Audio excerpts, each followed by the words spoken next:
Welcome back, ladies and gentlemen, to the Calamity YGO YouTube channel. Today we're going to showcase you my Dogmatika Invoked deck profile. It is a deck that's seen more and more play, especially in the meta at the moment. It is purely down to the Dogmatika cards being able to help you control the game a lot better than previously with just the Invoked part of the deck. I do firmly believe we are about to enter Dogmatika format. Obviously we haven't got a ban list, so we don't know what's going to be limited, what's going to be removed from the forbidden list, but all signs at the moment are suggesting that Dogmatika is going to become prominent in the meta. But without any further ado, let's get on with the deck profile. So to begin with, of course, it is Invoked. We are playing Alice Invoker. It's really your main starter card. You've got this and the next card, Ecclesia, in your hands. You've pretty much got a board that's going to help you to interrupt your opponent several times. If you don't know what Ecclesia does, if your opponent's got a extra deck monster or even yourself on your turn on the field, you can special summon this card from your hand. Its next effect locks you out of using the extra deck, but when it's normal or special summoned, what you can do is search your deck for any Dogmatika card that you do need or anything that you are missing. To go with that, we are playing two Fleur de Lis. Now, Fleur de Lis has a similar effect to Ecclesia in regards to special summon. However, it is a quick effect, so it means that you can use this on your opponent's turn if they do have an extra deck monster on the field. What Fleur de Lis does is, once you special summon this card from your hand, you can then negate the effects of one face-up monster on the field, providing that you do have another Dogmatika monster card on the field as well. We are playing two Dogmatika Maximus. Now, I know a lot of people are playing one, but I do like using two because it allows you to constantly disrupt your opponent in regards to limiting their options that they do have in the extra deck. Now, in the mirror match, you will more than likely drop this down to one through siding. That's really because you don't want your opponents from being able to benefit from the effect of Maximus, being able to send two monster cards from the extra deck to the graveyard with different names. Like I said though, for myself, I like playing two when I know I'm not playing the mirror, and I'll explain why when we get to the extra deck. But you summon this through banishing any extra deck monster that's Fusion, Synchro, XC or Link monster from your graveyard, and then once per turn during your main phase, you can actually send two monster cards from your graveyard, from your extra deck, to the graveyard, and then your opponent does the exact same as well. Now we are playing 8 monster hand traps. We're playing the usual 3 Ash Blossom and Joy Spring, 2 Effect Veiler, and we are playing 2 Phantasme. Now, the reason for Phantasme is I found sometimes, even though you've got a lot of starter cards through the Invoked, and especially through Ecclesia, that we were bricking, especially going seconds, so being able to then reset your hand, essentially reset your hand, or you know, find a better hand, Phantasme came in clutch. We are playing the 3 Call by the Grave. This is very susceptible to hand traps. They stop your Alistair if you don't have a backup for invocation. If they stop any of your Dogmatika monsters, end of the day you're basically ending on an Alistair and potentially a couple of interruptions. But obviously you want to continue on, play, build a board that's going to control the way your opponent plays. We are playing 3 Forbidden Droplet. Now, this is incredible because you've got a variety of cards that are useful in the graveyard because of the cards that you do play in your extra deck. So it means that you can then shuffle them back, you can then add them back to your hand, and so it certainly helps. And then being able to stop your opponent from playing, negating effects on the field based on the number of cards that you sent and the different types that you've sent, means that you can then control the board further. It's also brilliant going second as well as first. We are playing 3 Magical Meltdown, of course. We need to get the Alistair as soon as possible. We are playing 2 Invocation. Now, we know a lot of people are playing 3. It's not really, I don't really want to see it in my hands as often. It's nice, you know, it's amazing that, you know, if you have it, you know, negate the Alistair, you've always got the Invocations back up. However, I didn't really find room for the third. I did want to play a 40 card deck, so 2 Invocation works just fine for me.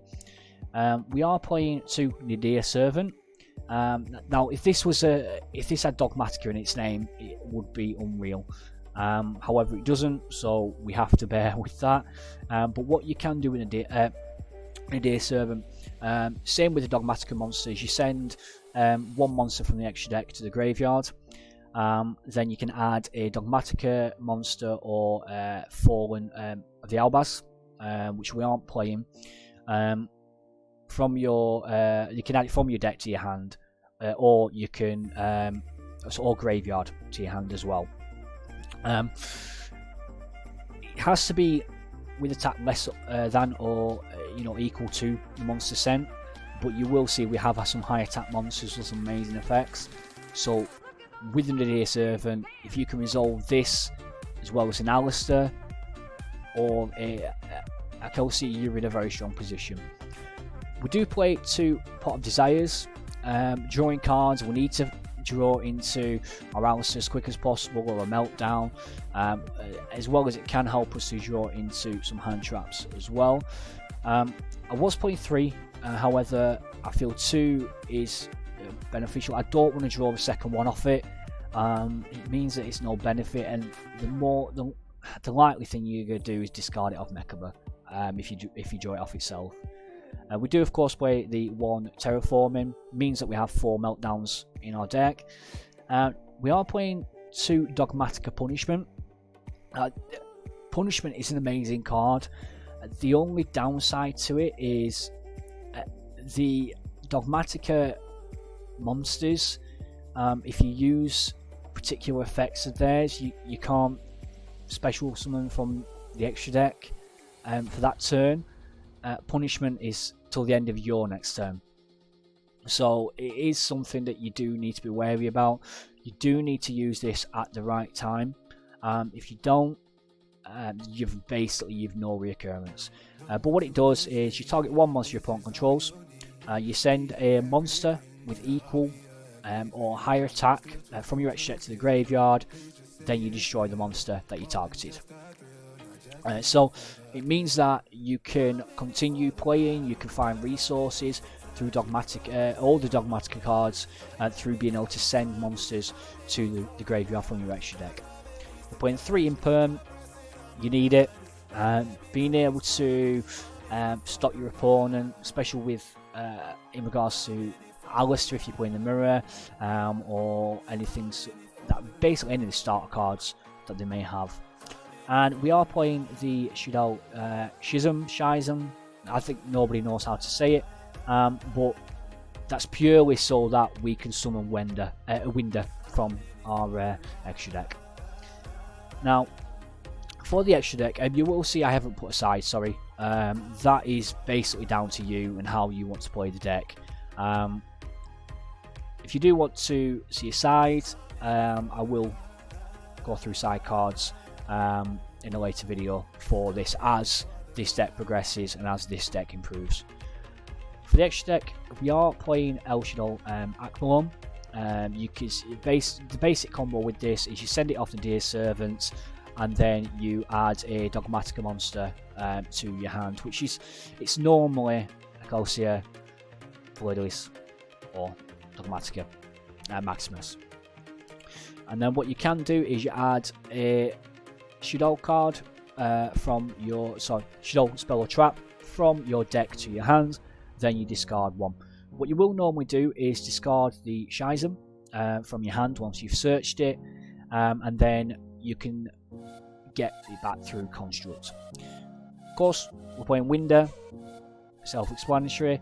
We are then playing the 2 Untis. Now that's purely so that we can have a form disruption on our opponent's turn.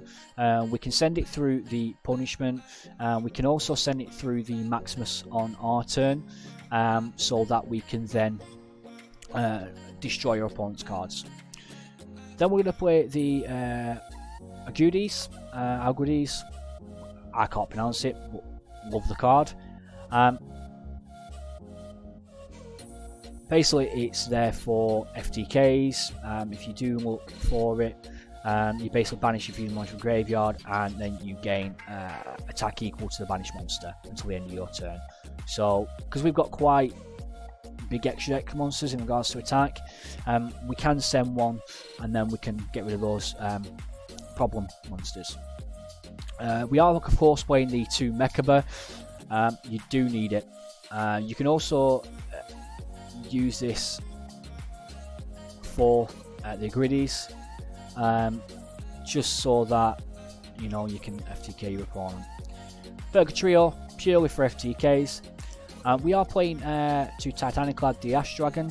We all know what the OCG name was. I wish they'd kept it. But what this card does is the on-field effect you never go into. This is purely so that you can get an advantage over your opponent. But when this card is sent to the graveyard, you can add any monster from your hands, from your deck to your hand in the end phase. So it helps you to, normally you get Fleur de Lis in the end phase if you don't already have it, but it also means that you can bring out one of these as well. You can also use the Titaniclad to special summon the monster that you are looking for as well. We are playing the Salamangreat and the Secure Gardener. That's purely for the Invoked engine. You all know why we go into those two. Now, these two, Cyframe Omega and the Cyber Dragon Nova, I am pretty shocked that not a lot of people are using these, because essentially if you are in the mirror match, you can gain further advantage over your opponent, because if they activate a card in regards to any Dogmatika cards that send from the extra deck to the grave, especially through Maximus, you send Cyber Dragon Nova, you can then use its effect, special summon a Mechaba, and you've got negate on your first turn, and you've not had to go into your Invoked engine. So it's a shock that nobody's playing it. It's a very, very good card, especially the fact that it's free summon. They send it through their effect, you summon Mechaba, you've now got a negate. So you've got a further interruption without even having to play a card in your own. Omega, purely there so that we can, well, bring our resources back. We can add them back to our deck, and we can add them back to our extra deck. So if there's any extra deck monsters that we do need back in there to activate any of our Dogmatika Maximus or our Dear Servant, it basically means that we can constantly loop our cards. We can constantly then recur our resources. So that does it for the Invoked Dogmatika Invoked, Invoked Dogmatika, whichever one you say it. I do hope you've enjoyed the video. If you do, give it a thumbs up, subscribe to the channel. I know I've been saying that I will be going live on Twitch. I will be going live soon. I do have some time off work, so I will be using this deck on there, and then we'll be making any adjustments live on stream. If you do want to stay connected with myself, you can follow me on Discord, Twitter. I will leave the links in the description box below. But for now, guys, enjoy the rest of your day, and thank you very much for tuning in. And let's hope this isn't going to be a Dogmatika format. Take care. Bye bye.